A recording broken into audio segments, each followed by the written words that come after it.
Welcome to Talking with Tech. I'm your host, Rachel Madel, joined as always by Chris Bouguet, who just got back from ATIA. Chris, how are you? I'm good, Rachel. Ooh, the conference took a lot out of you, huh? Yeah, it's kind of exhausting, but in a really good way. You know, conferences always are, but especially ATIA. For me, Rachel, it's sort of like coming home. The Assistive Technology Industry Association Conference, I've been going to for 1,000 years now. And because I'm old and I'm a veteran in this field, I know so many people from over the years, you know, that I just run into. I talk about, I have the people that I work with on a day-to-day basis, and these are my immediate family. And then when you go to ATIA, it's like visiting your extended family. It's all these people that you participate in your PLN, your, professional learning networks, stuff, people I see and correspond with via email and Twitter and Facebook and now Instagram. Yes. I've had Instagram for a while, but I didn't really use it as much. But man, was there a huge Instagram underground thing going on there. I was like, yeah, I really need to do this more. I've been saying that to myself for years, but there was It's funny because that's how I feel about Twitter. I think I told you at one point, I was somehow automatically posting to Twitter. I've had a Twitter account for, 5 or 6 years at this point. And some type of automation I had set up was automatically posting to Twitter.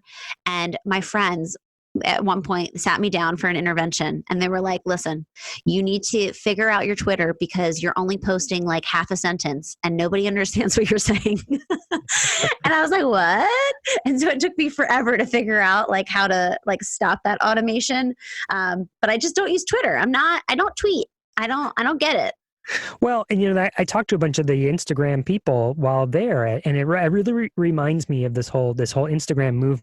So this whole Instagram movement, especially with speech language pathologists, really reminds me of back in the day when Twitter was taking off. There was a number of us that went to ATIA and we all kind of knew each other because we were the Twitter users, that were at ATIA and kind of gelled that way. And I feel like that's the same thing now happening with Instagram. Is there's a bunch of people that I follow you on Instagram. I was sitting in sessions where people are like, yeah, that's so-and-so from Instagram and that's so-and-so from Instagram. I'm like, this is exactly what Twitter was like for me. And then and as an added thing, Rachel, is like, well, doing this podcast, you do Instagram more than I do, and I do Twitter more than you do. And that sort of is a good balance, I feel like, right? We get both social media platforms that way. And then you and I are both on Facebook. So yeah, and I was told by a business coach once, and this always stuck with me.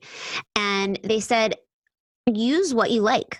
You don't feel the need to have your business on, every social media channel out there. If you like it, that's what you'll spend your time doing, because it is a time commitment, right? You have to go on, you have to post, you have to engage, you have to do all these things. And so, for whatever reason, sometimes you're drawn to one platform versus another. And I think there's nothing wrong with that. So I've got some stories to tell you. So the first one was Creepy Chris story. So I get off the airplane and I took a shuttle to this bus shuttle, the Mears shuttle to the hotel. And as I was the first one in line, so I handed the person my ticket and I'm standing there.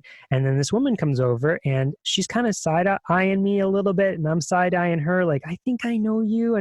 But I did, because we were outside, it's nighttime. I'm there by myself with her. I didn't want to be that creepy Chris, like, hey, hello, lady, do I know you? You know what I mean? It's so weird. Even though it was pretty clear we did know each other. And it turned out to be Heidi Robb, who is, I know her from Quiet, and she's been to the Quiet Listserv, which is a listserv that I participate in, the quality indicators for assistive technology.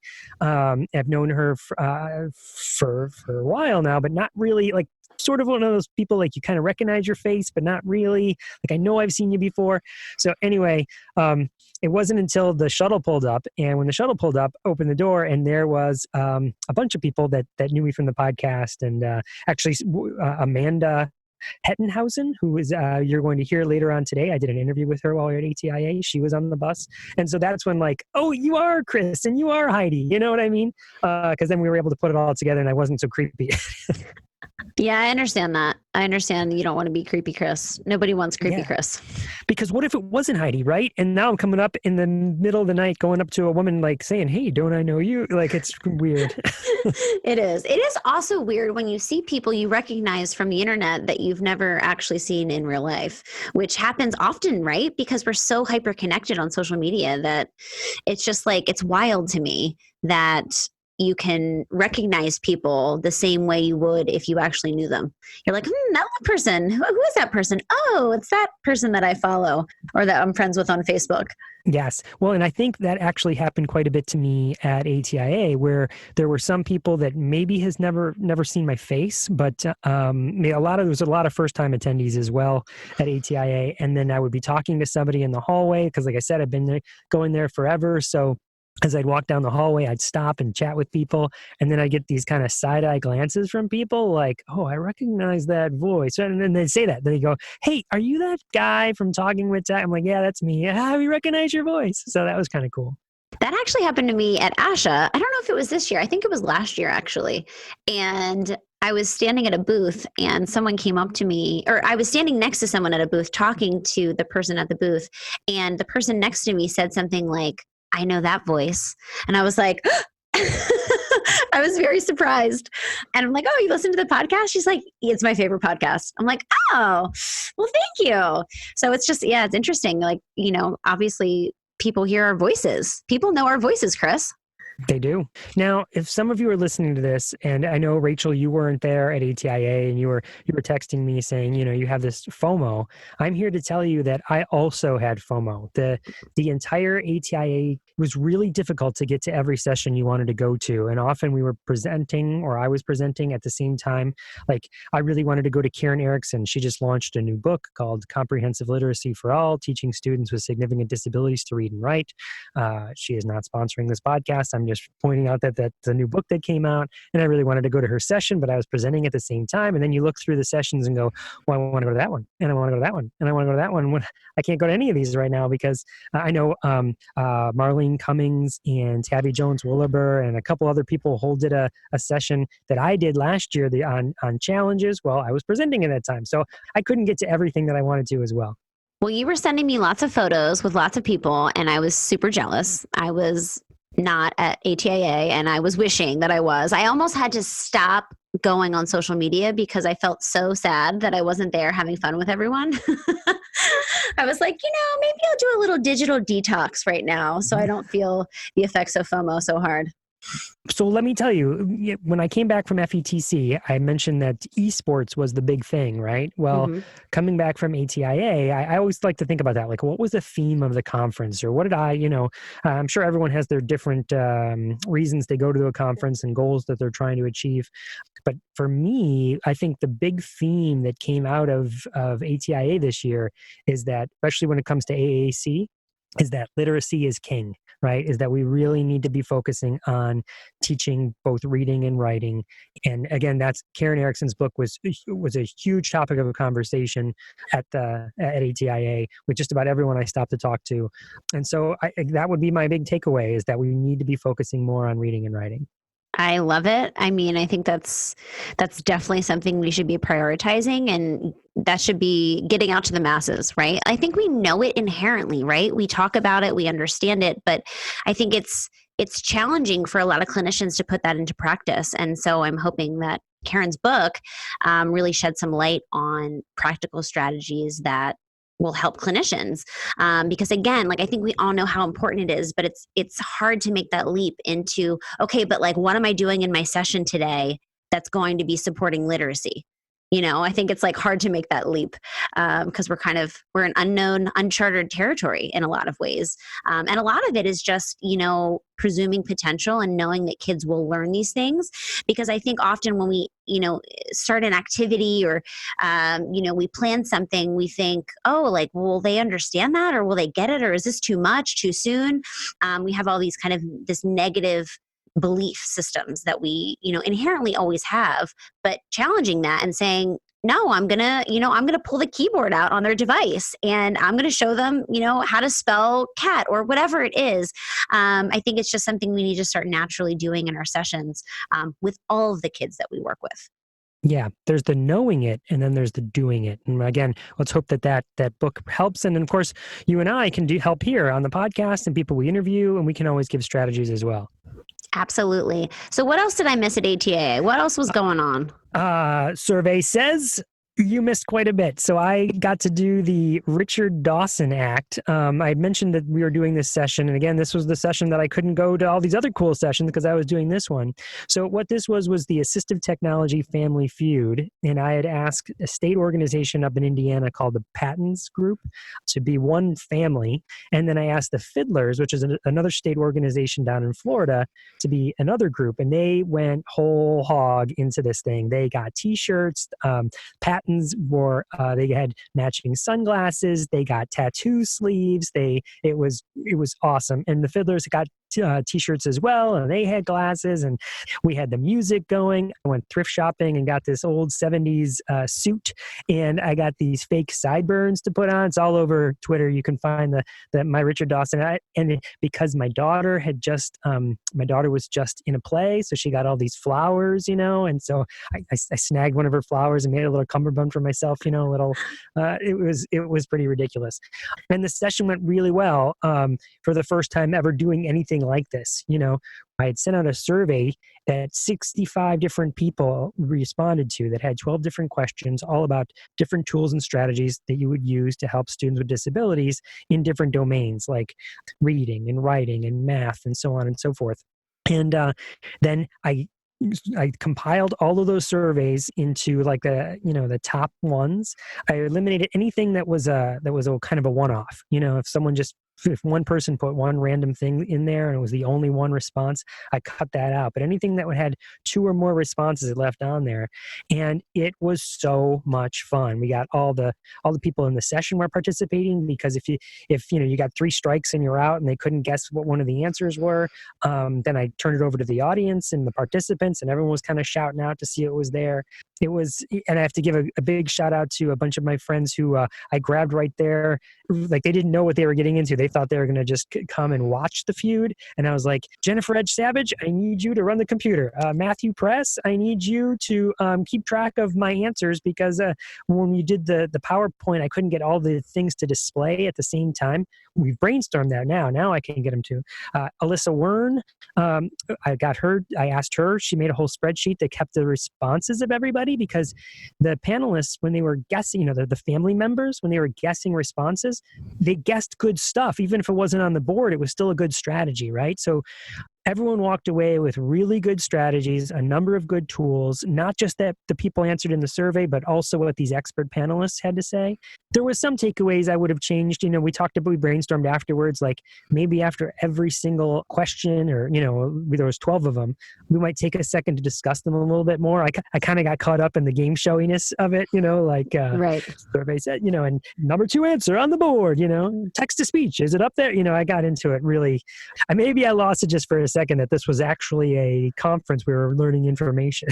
Oh, wait, I'm presenting right now? Yeah, I'm actually presenting this information. But yeah, all these people, Catherine Fredericks, who has been on the podcast, she helped us keep track of all the when you got it wrong. So it was great that a bunch of my friends were there. It's about my extended family were able to be there to help me out. And the Patents and the Fiddlers group were so great. You think you know all this stuff, right? But it's really hard to be on the spot in front of a room full of people and answer a question like that. Absolutely. And they did a great job. They really did a great job. So unanimously, we all thought we'd come back and do it again with some little refinements, just to make it better, even a better experience next year. I love that. That's so fun. And I'm actually looking on my phone right now, because you're talking about the like buzzer, like, I actually have an app that I use with kids. They think it's hilarious, and I'm trying to find it. It's on my phone. They didn't do an update with the last iOS update. Ooh, it worked. It's this app that we can definitely link to in the show notes. But here's the buzzer. No. It says no, but it also has a lot of other ones. It has the Mario. So anyway, it's a really great thing to work on yes, no. A really fun way, like, if you're probing for data and you need to, see, okay, where are we at with who questions? Kids really, really like this when they're kind of starting to like lose focus or I just love this as a visual. They love like both when I do it, but also then I have them be the teacher and I'm like, okay, did I, say that sound right? Or, did I answer that question right? So anyway, this is a really cool and it reminded me of what you were talking about. What is the name of that app? It's called Yes and No. I will send it. It was some random thing that I found. I'm always scouring the internet for new apps that I can use in therapy. And this one is fantastic. So we'll definitely link to the show notes with this app and it's free. I'm pretty sure it's free. So it's like another great tool that you can just have in your toolbox. It's funny you bring that up because we had this discussion with the Pattons and Fiddlers people. We were trying to figure out, well, okay, how are we going to ring in? How are we going to buzz in, right? And I looked up for different apps, just like you had there. And I actually went and talked to the local high school. They play in this academy, this like academic game, and they have these buzzers. Rachel can see me wiggling my thumbs up and down. But he's holding a fake buzzer in his hand. But what we decided was to bring two what are called step-by-steps or one-steps, which are single hit buttons. And you hit the button and it plays a message, right? And we thought we'd have the participants in the room judge who hit the button first, just to get that audience or participant engagement. And so that's what we did. And it was a lot of fun because all the people in the participants, they were pointing to the right or pointing to the left. Oh, I love that. Well, that sounds like a really fun session that I missed out on. I'm not surprised that you made a session super fun, Chris Bouguet. Well, can I tell you something, Rachel? This is sort of a thing with me, and that is that I feel like it's 2020, and I'm not a fan of going to a session and listening to someone talk to me the entire time, because I feel like you can put that content out in different ways, right? And I'm certainly not a fan of someone coming and listening to me for a 60-minute session, right? I mean, we have this podcast. People want to listen to us talk about different strategies. They can tune into the podcast. But what you can't do, and people travel from all over, right? I mean, one of the Pattons persons, they recruited some guy from Ireland, Thomas, hi, if you're listening, right? And people come from Australia, from Ireland, from all over the country, from Canada, from all over this country, all over the world, they come to this conference. If you come to the conference to sit and listen to something you can watch on YouTube, that feels like a waste. I feel like this is what the conference is meant to be. It's the discussions that you can have with all these people that it's a little bit harder to do online face to face. You can't have a Family Feud experience like that remotely, and that's what I try and bring to people when I think put together a presentation is like, what can't you do online? That's what I try and plan. I love that. I love thinking through that lens because oftentimes we focus when we're presenting on the content, right? We focus on what we want to teach, not how we want to teach it. But oftentimes the how is so important because that actually ends up solidifying the content for people. Right? Absolutely. I really think people are going to remember the information they learned or didn't learn. Like, how much does it stick in your head when you for sure thought, in fact, one of the questions, Rachel, one of the questions for the AT Feud was, what are the best ways you learn more information, like professional development wise? And podcast wasn't on there, right? No, I'm they didn't so say offended. It. I know. We got a huge laugh out of that here I am having had a podcast since 2008 and doing this with you every week, that the survey did not say podcast. Right? But how much is that going to stick in your brain now because it wasn't up there? Do you know what I mean? And yeah. And the people in the audience who did not say podcasts or were not thinking of it, now they're going to, because it was such a raucous thing that everyone kind of shouted out, right? People also didn't say books, by the way. Ooh, are books dying? It's particularly funny since I wrote one. You know what I mean? It's true. We have a real live author and podcast host right in front of me right now.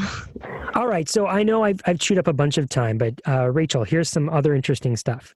So ATIA, I got to do a couple sort of like small talk episodes, a little longer than our typical small talk, but I interviewed a bunch of different people, just sort of like you did at ASHA, right? I was really inspired by what you did at ASHA, and I'm doing it this year at ATIA. So I was able to get 6 different interviews. So you'll hear 3 coming up right here, and then I'll have 3 in a part 2 episode where I'm going to tell you even more, some interesting takeaways and other cool stuff that happened at ATIA.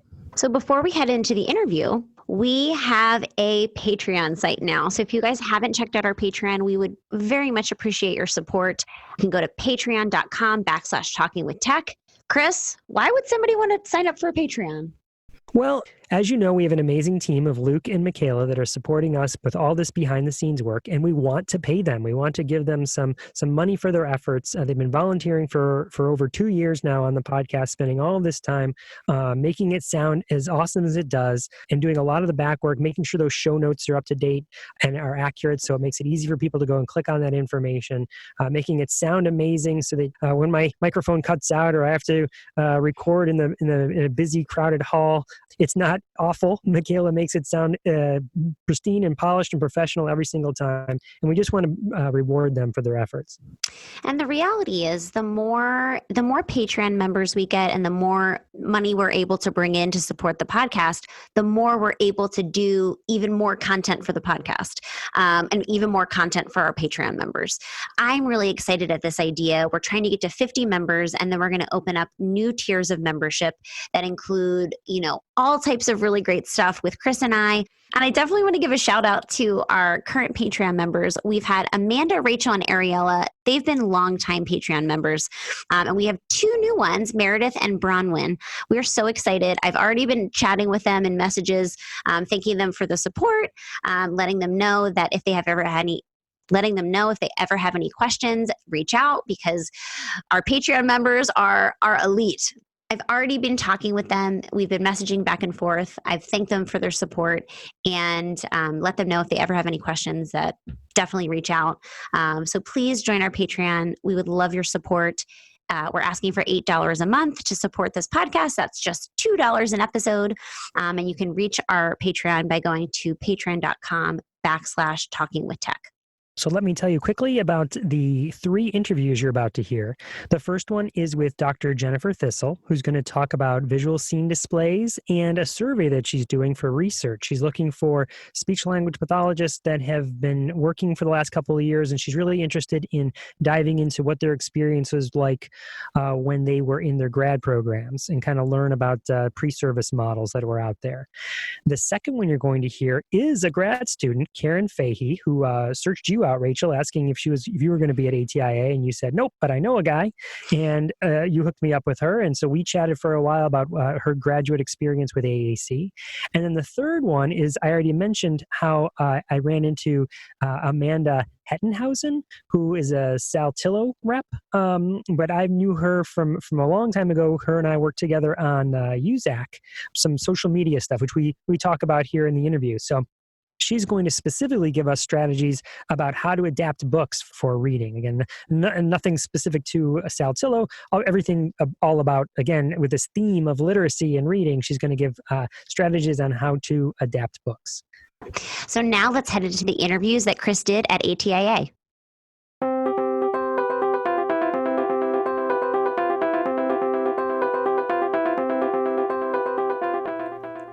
Welcome to Talking with Tech. I am Chris Bouguet, and I'm here at ATIA. This is been doing a number of interviews today, and one of them is with Jennifer Thistle. How you doing, Jennifer? I'm doing well. Last day of the conference and riding the wave on the way out. I know, it's amazing we're still standing, right? Yeah, exactly. So how was the conference? But let's start with this. Who are you and what do you do? I am a professor at Western Washington, and I supervise students and teach AAC and language disorder courses for Western. Fantastic, because there's not enough universities that have AAC courses, and you do. We do, and actually just this year we've increased the number of credits the course has to, we're on the quarter system, so it's a 4-credit course, which is closely equivalent to a 3-credit semester course. So what can you tell us a little bit about the content? What's it like?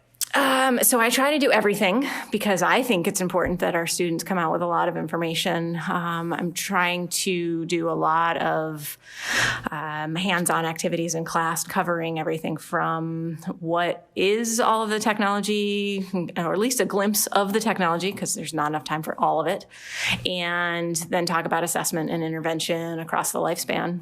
So it's a big job. That is a big job. I ask a lot of my students. I teach it in a flipped structure.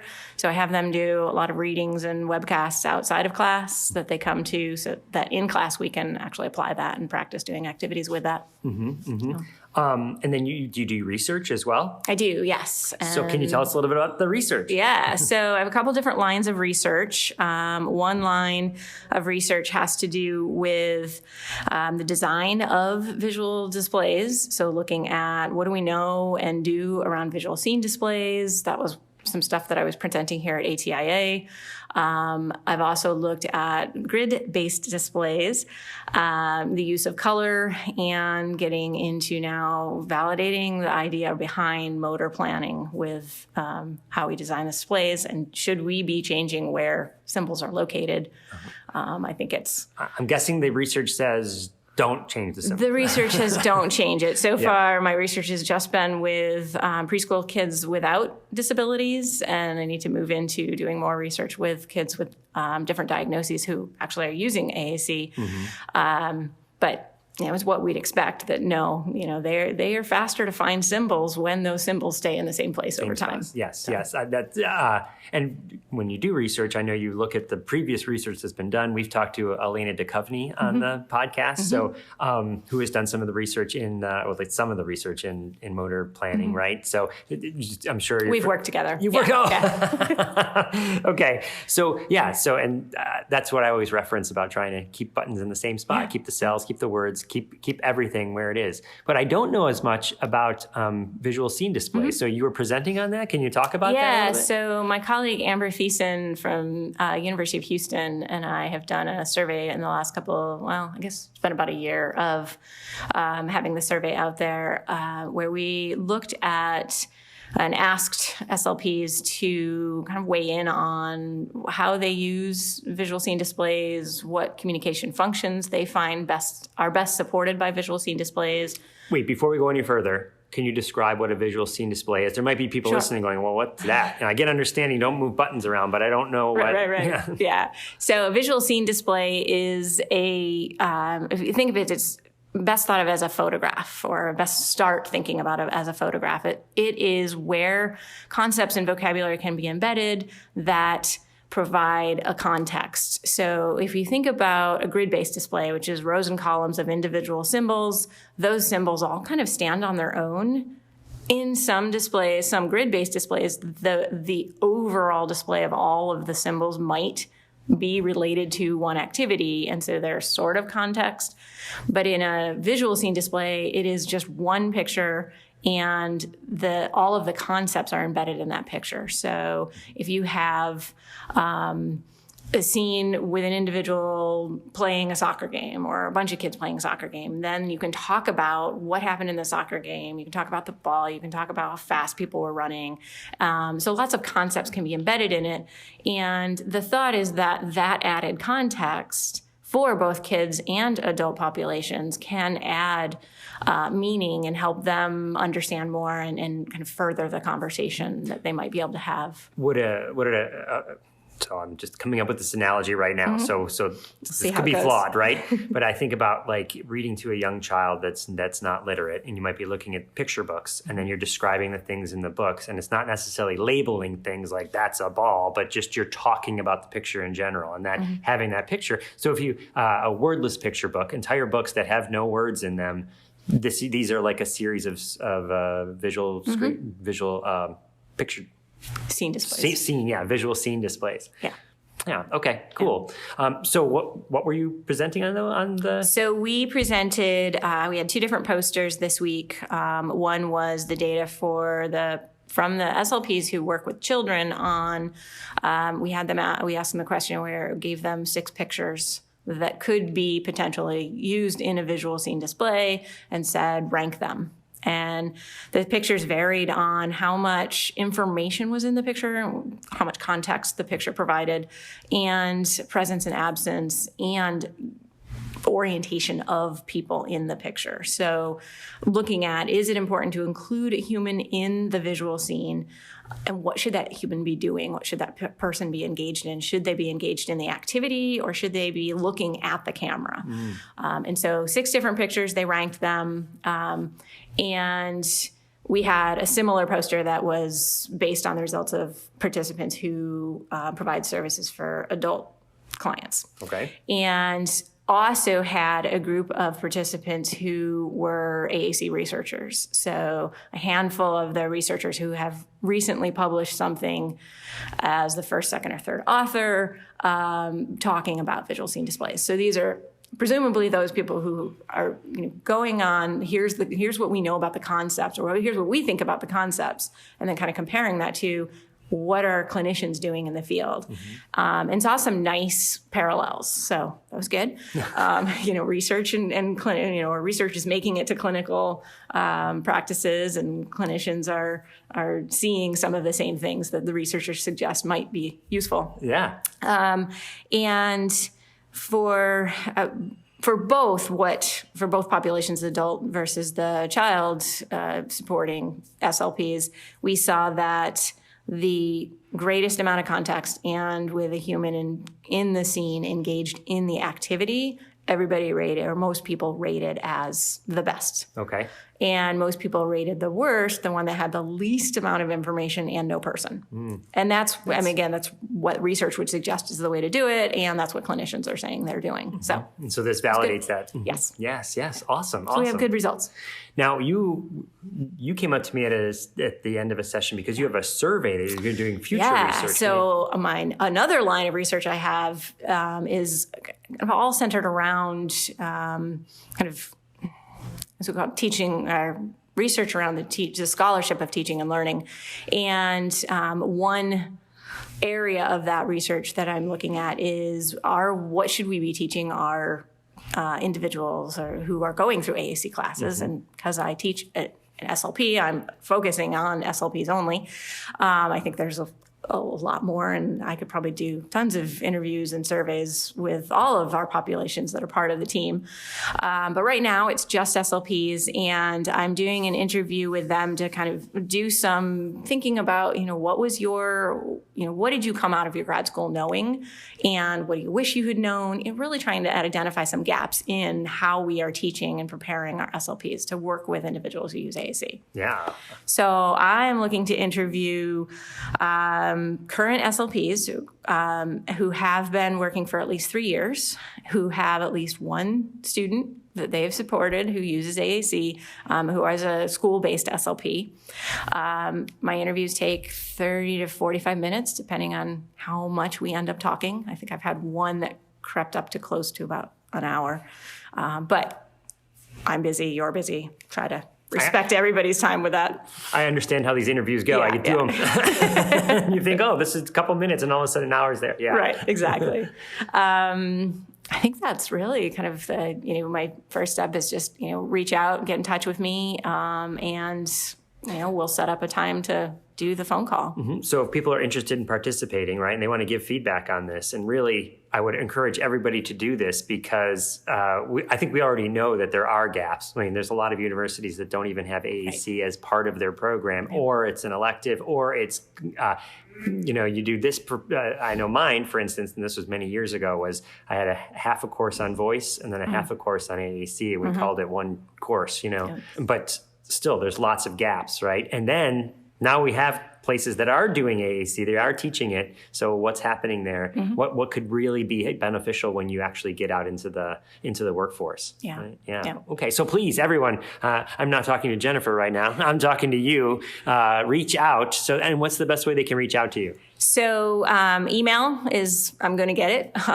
Email me at jennifer.thistle@wwu.edu. Awesome. We'll have that link in the show notes so people can just click right on it and it'll open their email and say, I'd like to participate. Yeah. And what I can also do is, I haven't yet, but as I was walking around and looking at how people connect and communicate throughout this conference, and I don't know why I hadn't thought of it before, but it was create a kind of a contact sheet where one of the things we need to do is obviously schedule it. So one of the emails that I go back and forth with people about is, when are you available? When am I available? And so maybe what I'll do is create a Google form that we can also link to the show notes that you could use instead of just emailing me, that would include your contact info and, what time zone you're in and what times you're available. And that might speed up our communications. Definitely. Yeah. Definitely. All right. Sounds great. All right. So everybody reach out. That'll be Dr. Thistle. Mm-hmm. Thank you for being on the podcast. Yeah, you're welcome. Thanks so much for taking the time to talk to me. And I hope to hear from everyone. Good luck. I can't wait to see the results of the survey. Thank you. Hi, this is Chris for Talking with Tech, and I am here at the ATIA conference with Karen Fahey. Am I saying that right? Yes, that's right. Awesome. So Karen, tell us a little bit about who you are and what you do. I am a second-year graduate student getting my master's in speech-language pathology. So I'll have my master's at the end of this year, December 2020, and I just have a strong interest in AAC and assistive technology. That's why I got into speech therapy, and this is my first time here at ATIA, and really excited to be here. So let's talk about it for a second. What's your experience here at ATIA? Because it's your first time here, so what's it been like? It's been really awesome. First of all, just to be surrounded by so many people that are so excited about assistive technology. I'm here with two of my SLP friends who originally inspired me to go into this field. So it's been really fun to be with them and kind of feel a little bit more like a professional, not just a student anymore.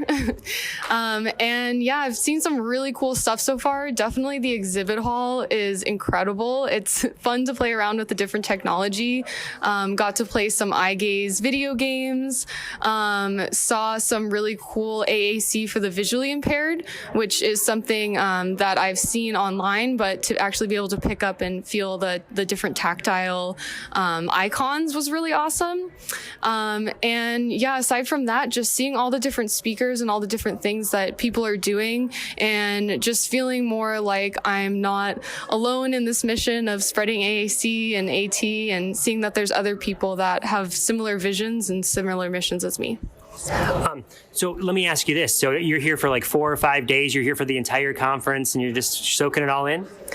So no, actually, I just flew into Orlando last night from California. So I got here around 8 p.m. Orlando time, and I will be leaving tomorrow afternoon. So I'm just here for today since I'm still in grad school. As you might imagine, I can't miss a whole lot of school, but it really, it really meant a lot to me to make it out here. So I made the effort, and I'm just glad to be here for today. I cannot believe that. You flew from California to Florida. You're not even going to Disney or anything like that. And then you are heading back on a plane tomorrow, and you're just staying here one day. That is correct. Yes, I just really wanted to see this. This is something that's been on my radar since I first started looking into becoming a speech therapist. And so I just felt like, this is my last year as a student. Next year I'll be a professional officially. So I just wanted to dive right in and see what this world is all about. How did you get interested in AAC specifically? So I got my undergrad degree in psychology, and then I started working at a non-public school program for kids on the spectrum. And so actually all of my students there in my classroom were AAC users. And so I had speech therapists that I worked closely with. As I mentioned earlier, the 2 speech therapists I'm with this weekend, who I worked with daily and saw what they were doing and loved what they were doing. And I said, this is cool. And so it's interesting because I actually got into speech thinking that was speech. I thought AAC was speech, and that's what I wanted to do. And it wasn't until I started to pursue this career that I started to realize how niche AAC is in our field. And I was a little confused, like, why isn't everyone jumping up and down about this? This is incredible technology. Everybody should be as excited about AAC. So, so coming into it with that perspective has been interesting. interesting because it's been it's really formed part of my mission, which is not just to be a clinician, not just to be an AAC therapist, but also to make sure that empowering other speech therapists to realize that it's not so scary. It's not this super unique techie thing that you have to do. We're all capable of implementing AAC in our therapy. We all can do it. It's just a matter of doing a little bit of extra research and learning from other people who are doing it. Can I ask, so you said this is your final year as a grad student, is that right?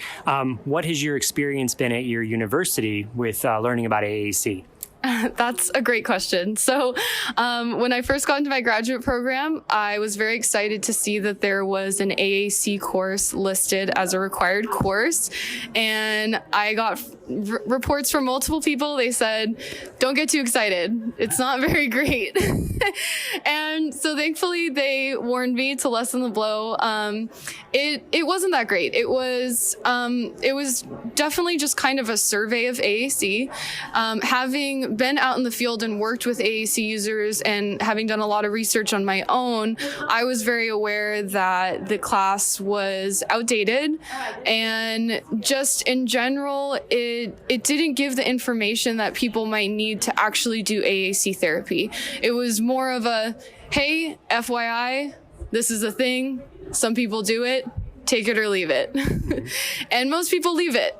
So it really gave me the perspective though, because I always, as I got into the field, I was wondering, like I said, why aren't people jumping up and down? Why aren't people so excited about this AAC? And it made me realize, oh, okay, if this was my only exposure to AAC, I also would have no idea what I'm doing. I would feel completely uncomfortable working with an AAC user, and I would just feel like it's an area that I'm incompetent in, and I need to go, to a bunch of CEUs and do all of this other research to be able to do something like this. But having my experience working with AAC users, I know that that's just not true. You don't have to go to tons of CEUs. You just have to pick up an iPad and play around for a little bit. So here's what's kind of sad about this is that you coming right out of grad school, or soon to be out of grad school, and me back in 1990 something. Also, I had half a class on AAC, and it was very similar. It was like a airplane flying over it. You know what I mean? Not really deep diving into it. And so all these years later, what are we talking here? 2020. Yes, right. So we're talking at least 30 years, right? It has not changed that much. So we really have to, well, at least, and I went into at Kent State in Ohio. So all across the country, I think we have to do, what can we do to help our pre-service clinicians and teachers and everyone else make this more of a deep dive into AAC? Would you agree? Definitely. I definitely agree. And I know that I'm doing my part at my university just by being really vocal about it. I talk about it all the time. I talk to the clinicians in the clinics, even if they're not specific. We do have a specialty AAC clinic, which is great. But that's only 12 clinicians every year that go through the AAC clinic. But so talking to all the clinicians that are also just in the general clinic and the other clinics and teaching them about AAC, about how it can be used. So that just on a small scale, just being vocal about it. And then aside from that, I'm really excited about the use of social media in our field and seeing that there's a lot of speech therapists out there that are kind of creating brands for themselves and using Instagram and using Facebook as a means to bridge that gap. And that's actually something I didn't mention that's been really cool about being here at ATIA is connecting with people that I've connected with over social media. And I was just having a conversation earlier with a woman who I've connected with multiple times on Instagram, and getting to meet her in person and just having that feeling of, again, like, I'm not alone in this. I'm not just one SLP out in California that's jumping up and down like, come on, AAC, we got to get it out there. But knowing that there are other speech therapists out there, there are other assistive technology specialists, and lots of people that understand that this needs to be brought to the light, and we're all working towards it. And so having that outlet of social media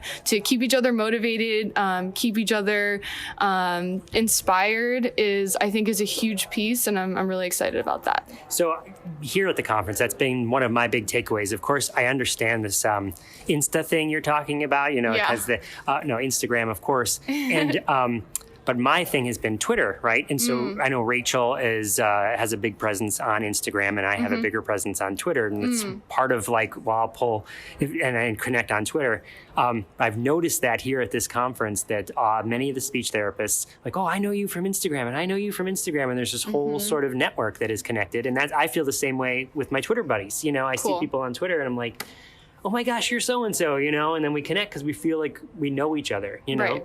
Yeah. That's exactly the same feeling? Yeah, exactly. Yeah. And so definitely I think for our generation, I'm 28 years old. So I think our generation, 30 and below, Instagram really is the new outlet that people are using. And I think because different from Twitter, I think maybe why it's taking off a little bit more is there's that visual. And, we're very visual people, and we want to see, the posts and the stories and the little short videos. And I think that's helping, one, just to keep people more engaged, but also for us, it feels more personal because, there's people that I see their face and I recognize them. And so I know who you are.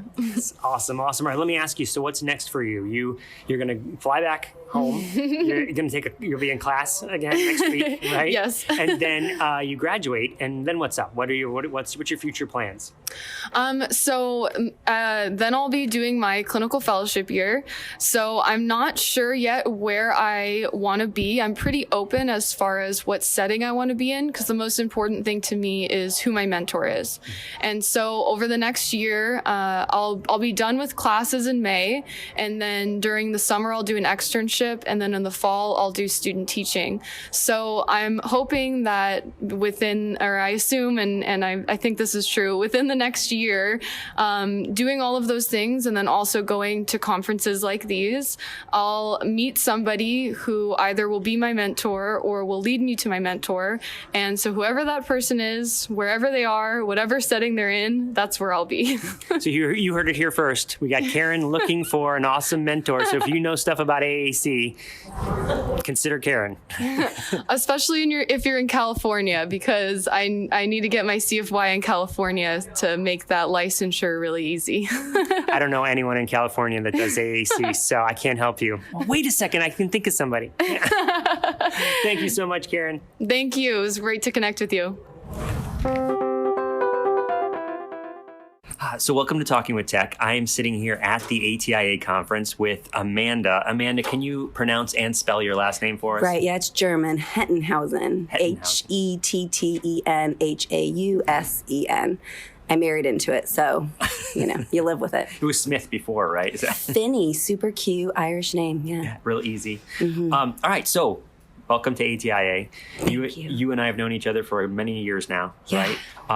I think we met at Isaac one year. Wasn't that it? Isn't that the I went to your and Carol's session. Yeah. Yeah, and it inspired me. And you reached out afterwards because I think I laid down some sort of challenge, like there's an opportunity here for a chat, right? Wasn't that it? Oh, maybe. Yeah. To create an AT or an AAC chat. Yeah. So we did that with you, Zach. And then the other thing you did is you encouraged me to create a Facebook social media group for my territory that I support. So I started that right after attending your session. Really? And I now have 450 people in my territory that I support, parents, teachers, whatever, that are on there for my community. Oh, I did not know that. Yeah. That's awesome. That's so awesome. All right, so we're here. I know you do a lot in the space of AAC. And so what are some strategies, tips? What can we talk about? And Sure. Also apologize. I'm going to apologize up front, all the little background noise. This is the best, quietest spot we could find, but... That's all right. So I'm a speech pathologist by trade. So I worked for 5 years first. And then the last 6 years, I've worked for Saltillo as a consultant. So what's lovely is I get to meet with teams all the time. And so you could kind of ask me, what could you talk about? And I feel like there's lots of things I could talk about. But the one thing I do consistently with teams is I usually get an hour and a half to 2 hours with them, with the device. But the big question is not the programming or whatever. It's how do I use this in the classroom? And honestly, there was the session yesterday, and I don't remember the title of it, but with Rachel and Aaron and Marlene that talked about those barriers. And so I think out of all of those barriers, like knowledge, attitudinal, policy, the one that I see most is probably the knowledge, which is great, right? Because it's harder. It's harder to fix attitudinal and policy, but the knowledge barriers. So my colleague in Colorado, Megan Conover, she's always on my shoulder saying, keep it simple and natural. Okay. Like if you can do those two things, we can build success from there. And so sometimes, my speech pathologist in me gets all crazy and theoretical and all these big terms or whatever, but I always go back to her like simple and natural. And so that's the approach I take with most of my teams, so understanding like, what are you doing in your classroom now? What are your goals for this kiddo? So like we can get that buy-in, and what's something that you do regularly already. So often people don't have an answer for me in terms of what do you do regularly and all that. So two things that are like my favorite go-to. So one is reading, which, this is nothing that I've created, right? I'm just taking best of other people. So most people know how to read. So that's simple and it's natural.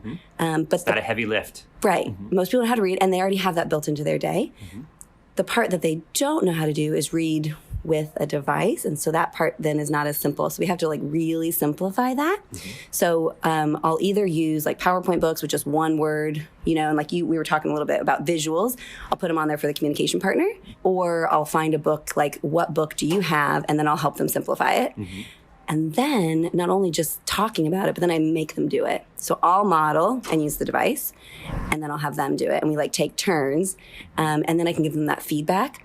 Usually only takes like 10 minutes, but then they've at least experienced it a little bit. And then I say to them, can you do this? So that's, if you look at that like impact approach, it's like talk to them about the what, the why of like modeling aided language input, show them, do it with them, and then plan.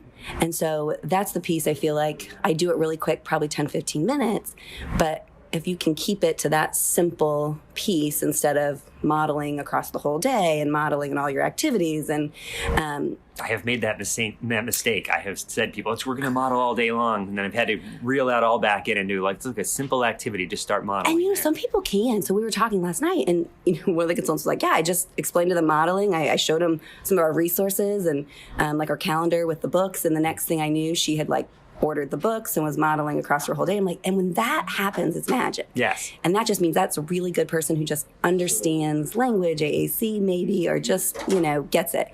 But that's not what we see that's usually most rare. Of the time. Yeah. And the people that are asking, how do I use this in the classroom, are usually not, those people that have had that success. So yeah, the books, that I always have in my bag are Brown Bear. It's like universal book that everybody knows. And then I always have Dragons Love Tacos. Which do you know that book? No, I don't know that book. So I brought them because I literally always have them in my bag. Yeah. So then I have these, and what I've done is, and you can't see it, so I have a post on my Facebook group. Maybe I could share that with you. Okay. But to quickly put like the visuals on books for the communication partner, because we're trying to simplify the whole reading process for them. And when I was in college and early as an SLP, I would like print it out, tape it in the book, all that kind of stuff. And one day I was labeling my devices with address labels. And I don't know what came to me, but I was like, why am I not using these stickers that are easy to peel off to like label my books? I know. The way I'm currently doing it is printing it out and putting tape over top of it. Most people do it that way, right? So anyway, I quickly grab a sheet of like, the address labels. They come with the templates like that you can just download. And I copy and paste from my emulation software, the little symbol. So I was doing Brown Bear, so it was C. Just copy and paste, printed them off. I had like, 45 stickers, quickly labeled the whole book. And then I started cutting them in strips that I can then give away to people right when I see them. So it's like, here's how I did it. Look, I have stickers ready to go for you. So easy to make. I know. Why haven't I thought of this? And then, they come in different sizes. So if you want bigger ones, if you want circle ones, like you can make stickers easily. Yeah. So I shared that with some teams that I worked with. Basque AAC is on social media. And so anyway, they like moved it one step further and they started putting the labels, like the stickers, on Post-it notes. So then you have removable visuals, which is really great because, we don't ultimately want those visuals in there long term for like literacy and stuff. So as the communication partner gets more familiar, you can then take the stickers off. You can switch out the words that you want to do. So anyway, that's my little hack that I share with people. And someone attended my training and I, shared all these great strategies and resources. And the thing they said that they learned the most and like was most impactful was how to make stickers out of like address labels. I was like, you know what? I'll take it. You have some other adaptations in that book. So you have the Dragons Love Tacos book. We're looking at it right now in front of us. And you've got some other things like the highlighters. highlighter tape. So, I mean, Dragons Love Tacos, I bring that one around because it's a little more age appropriate and it's just fun. Like my kids love it, but even older kids love it. So what you can't see, but I use those translucent sticky tapes, so like the flags, and they're just long. And I will put that over whatever the word is in the book that I'm going to repeat. So for Dragons Love Tacos, it's the word love. It's repeated a lot. So like at the beginning, I do use the visual pathway for where the word is in the vocabulary. But then after that, I just use the little translucent sticky to put it on the word. You're not, permanently putting that in there. You can move that around. And, I do that throughout the whole book. So all the way through, so you can see that word love as many times. But I'll do it too for by color coding sometimes, because you can get those stickies in every color. So if it's a green word, if it's a yellow word, depending on what system. It's a pronoun. Yeah, you can get crazy with it. But I'll leave that with people too when I meet with different people, and I'll show them. I'll just like pull off one of those. They're really cheap little packs of the translucent sticky labels, and we'll use it right there to adapt a book. That way you can adapt library books. You're not permanently putting anything into a book, which just makes it nice. So it's interesting. Different people need different levels of support. Like what's simplifying for one person is different for another person. Sure. And this makes it adjustable. So you can scaffold it to the person's needs, as opposed to permanently making a book and now you need 9 different brown bears because each one has tape on it. Right, exactly. Oh my gosh, yes. So, there are books that are, like AAC Language Lab has books, or you can get Tar Heel Reader PowerPoint books and all that. And I do use those. I think they're great. But I also just love when you go back to like what's simple and natural. If I'm in the classroom or at a home or something, I'll be like, give me a book that you like. This is going to be what you're most likely to use because it's in your environment, So we'll try to quickly adapt a book together, make it not seem so scary. And I used to like say, oh, here's a repeating word. And so now what I like to do though is give it to them and say, tell me a word that you want to model. So again, making it natural for them. Because I think far too often I was guilty of this as a speech pathologist, giving them something to do. Yeah. And that's not going to be simple or natural for them because it's not what they're used to doing. So but that's sort of what they want to do. What do you want to do? What's your goal? What makes sense? What's something you do every day? The question varies depending on who it is. But yeah, do we still have time? Yeah. So there's a story, because I've done this a lot, where this SLP is great, and she reads and models to this little guy on his device beautifully, like as like the start of every session, and mom has been watching it. And so the SLP will model like 4 or 5 words, different words throughout the book. It's very natural for her. And mom's been watching it, and so the SLP's like, I don't know why mom can't do it. Like, we've talked about it. I've shown her. He loves to read. Like, this little guy will sit and read, but mom can't model it. So I was like, I'll come like during your session and I'll sit with mom and we'll watch. And, I just asked mom, like, what do you think? She's like, I think it's great. I was like, so can you do it at home? She's like, no. I was like, tell me why. And this is the part where you're like, what's the barrier? Yeah, right. Right. Like stopping? Knowledge in theory shouldn't be. And so she's like, I just don't understand why I'm doing it. And so we kind of talked about, the concept of modeling and aided language input. But really, I said, it's more for you at this point to get comfortable with the device. Yes, exactly. You're learning where the words are. The goal is actually not him. His goal is just to listen to a story.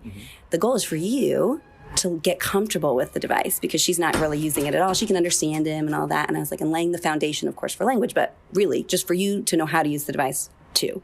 She was like, okay. So I pulled out Brown Bear, because I always have it, and I started reading it, let her pick the word. We started reading it. She's doing it, and he comes over and sits on her lap and sits there, and she does just see the whole book through, and then he gets down, like gives her a hug, and I'm crying, watching mom, and all this, like, beautiful. And he goes back to playing, and I was like, do you think you could do that? And she still said no, like at home. I said, okay, tell me why. And she's like, well, that was still very like uncomfortable and unnatural. And when we read stories, it's bedtime. And and I'm thinking, what my bedtime with my kids is like my cuddle time. It's my low stress time. Yeah, right. Sometimes it's stressful because they won't go to bed, but Yeah. So I was like, you know what? I get that. So I said, well, we can pick something else, like a different activity. Or could you read a book with him and the device outside of bedtime? And so that's where she was going to start.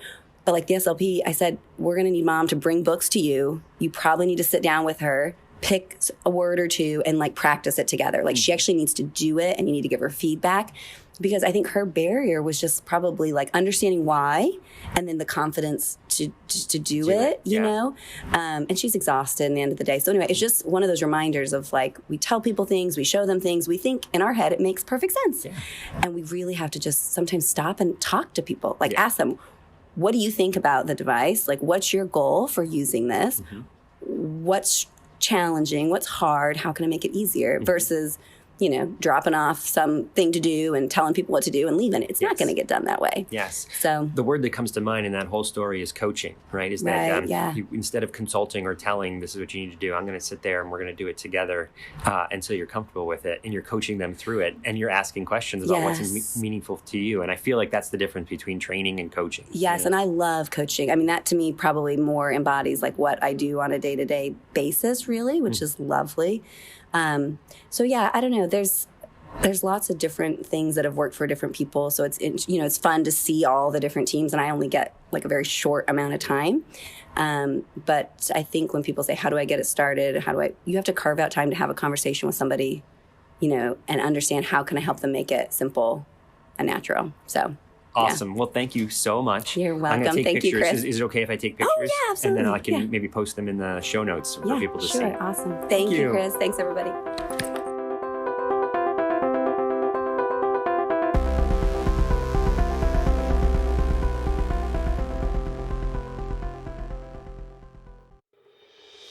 Hi, I'm Mei-Ling Chan. And I'm Martin Sibley. And we are the hosts of the Exceptional Leaders Podcast, where we spotlight high-profile topics and amazing people who are changing the worldview on disability. Even though we are oceans apart, we are bringing people from all over the world together to discuss inclusion, advocacy, accessibility, and real-life journeys. So listen to the Exceptional Leaders Podcast to hear the voices and stories from amazing change makers and be inspired to make a real difference in the world.